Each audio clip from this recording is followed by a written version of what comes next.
संसार के सभी जीवधारियों में मनुष्य योनि सर्वोत्तम है। मनुष्य योनि के द्वारा ही जीव मोक्ष की प्राप्ति कर सकता है।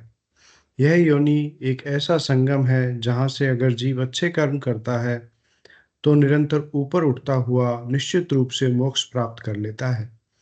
और यदि इस संगम से मनुष्य बुरे कर्मों द्वारा पतन की ओर बढ़ना प्रारंभ कर देता है तो फिर उसे 84 लाख योनियों के भोग के बाद फिर मनुष्य योनि मिलती है।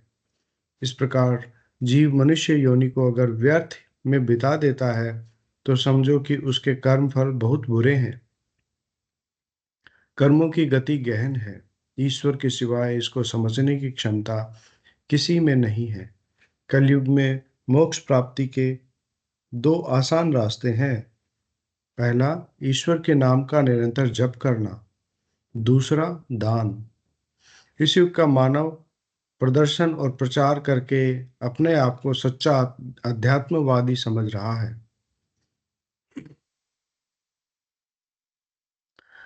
जबकि यह रास्ता प्रदर्शन का है ही नहीं। ईश्वर के नाम की महिमा ईश्वर के नाम की हमारे संतों ने बहुत महिमा गाई है। इस युग में नाम में भारी चमत्कार है। संत कबीरदास जी ने इसकी महिमा करते हुए कहा है, नाम अमल उतरे ना भाई, और अमल छिन छिन चढ़ी उतरे, नाम अमल दिन बढ़े सवाई। संत सदगुरुदेव नानक देव जी महाराज ने भी इन्हीं शब्दों में नाम की महिमा गाई। भांग धतूरा नान का उतर जाए प्रभात, नाम कुमारी नान का चढ़ी रहे दिन रात। गोस्वामी तुलसीदास जी ने भी कहा है, कलयुग केवल नाम आधारा, सुमिर सुमिर नर उतर ही पारा। इस युग का मानव उपयुक्त नाम कुमारी और नाम अमल की बात को केवल अतिशयोक्ति की संज्ञा देकर अपने अल्प ज्ञान पर गौरवान्वित हो रहा है। हमारे धर्म में गुरु का स्थान बहुत ऊंचा माना गया है। गुरु की महिमा का वर्णन करना संभव नहीं है। यह लक्ष्य निम्न दोहे से स्पष्ट होता है। गुरु गोविंद दोनों खड़े, किसके लागू पांव, बलिहारी गुरुदेव की गोविंदियो मिलाए। उपयुक्त वाक्य से गुरु पद की गरिमा स्पष्ट झलकती है। मीराबाई ने भी इस संबंध में कहा है कि अगर मुझे गुरु गोविंद दोनों में से एक को चुनने को कहा जाए तो मैं प्रथम गुरु को चुनूंगी, क्योंकि गुरु में गोविंद से मिलाने की शक्ति है। अगर गुरु को छोड़ गोविंद को चुनूं और यदि देव योग से गोविंद से बिछुड़ जाऊं तो फिर उससे मिलना संभव नहीं। स्वामी विवेकानंद जी ने भी इस संदर्भ में कहा है कि आध्यात्मिक जगत में गुरु कृपा बिना चलना असंभव है, परंतु इस युग में सच्चा गुरु मिलना बहुत कठिन है। सन 1967 से लेकर 1982 तक मैं भी यही कहता था कि मेरे और ईश्वर के बीच में गुरु की दलाली की क्या आवश्यकता है। इन 15 सालों में मेरी तिजोरी आध्यात्मिक धन से ठूस ठूस कर भर चुकी थी, परंतु उसमें से एक पैसा भी निकाल कर खर्च करने की स्थिति में नहीं था। 1983 में जो ही संत सदगुरुदेव श्री गंगाई नाथ जी महाराज की चरण रज माथे पर लगाने का सौभाग्य प्राप्त हुआ तो काया पलट गई। गुरुदेव ने कृपा करके उस आध्यात्मिक धन से भरी तिजोरी की चाबी मुझे अनायास ही सौंप दी। मैं इस स्थिति से ऐसा चकाचौंध हो गया कि समझ ही नहीं पा रहा था कि इस अपार धन का कैसे सदुपयोग करूं। मैं अभी संभल ही नहीं पाया था कि 31 दिसंबर 1983 की क्रूर काल रात्रि ने उस महान आत्मा को भौतिक रूप से छीन लिया।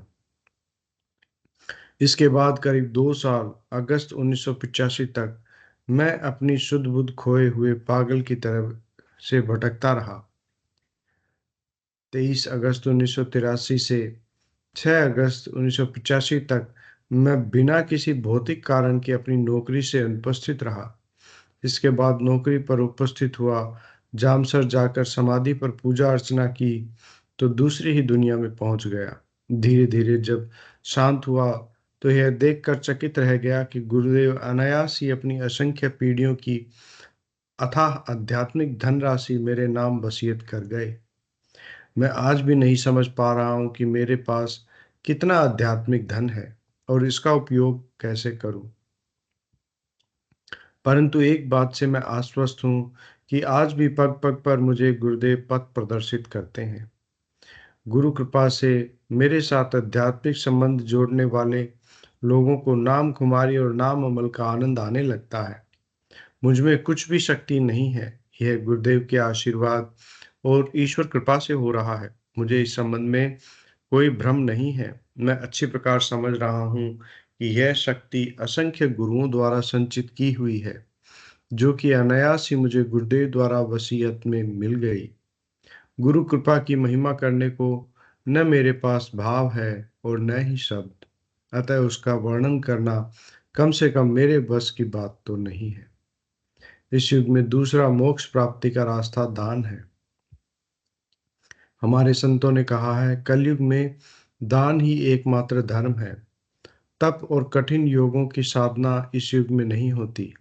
दान की व्याख्या करते हुए हमारे संतों ने कहा है कि सब दानों में श्रेष्ठ है धर्म दान, अध्यात्म दान, फिर विद्या दान और इसके बाद प्राण दान, भोजन और वस्त्र का दान सबसे हल्का दान है।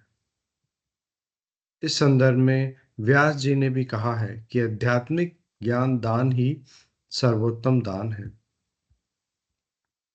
उपयुक्त तथ्य से प्रभावित होकर मेरे गुरुओं द्वारा अर्जित विपुल आध्यात्मिक ज्ञान का दान के लिए संसार में निकल पड़ा हूँ। मेरा अपना इसमें कुछ नहीं है। जो कुछ भी बांटूंगा उसका फल तो उन्हीं पुण्यात्माओं को मिलेगा। मैं तो मात्र उनका सेवक हूँ, अतः मैं तो इस काम की मजदूरी मात्र लेने का हकदार हूँ। इस ईश्वर का कोई ठेकेदार नहीं, वही सबका ठेकेदार है। अतः संसार में इस समय जो वर्ग वर्ग मात्र अपने आप को इसका अधिकारी मानता है, वह संसार के प्राणियों को गुमराह कर रहा है। इस संबंध में वात्स्यायन ने स्पष्ट कहा है, जिसने यथाविहित धर्म की अनुभूति की है वह मलेच्छ होने पर भी ऋषि हो सकता है। इसीलिए प्राचीन काल में वैश्यपुत्र वशिष्ठ, धीरव तन्मय मछुआरी पुत्र व्यास, दासी सुत नारद आदि प्रभृति ऋषि कहलाए थे। वाल्मीकि, रैदास और कबीर आदि अनेक संतों ने यह प्रमाणित कर दिया है कि जाति पाति पूछे न कोई, हरि भजे सो हरि को होई। अब यह समय दूर नहीं जब तम के घोर अंधकार को चीरता हुआ धर्म का सूर्य उदय होगा और संसार से तामसिकता को पूर्ण रूप से नष्ट कर देगा। इस प्रकार श्री अरविंद के शब्दों में धरा पर स्वर्ग उतर आवेगा। जय गुरुदेव, जय दादा गुरुदेव।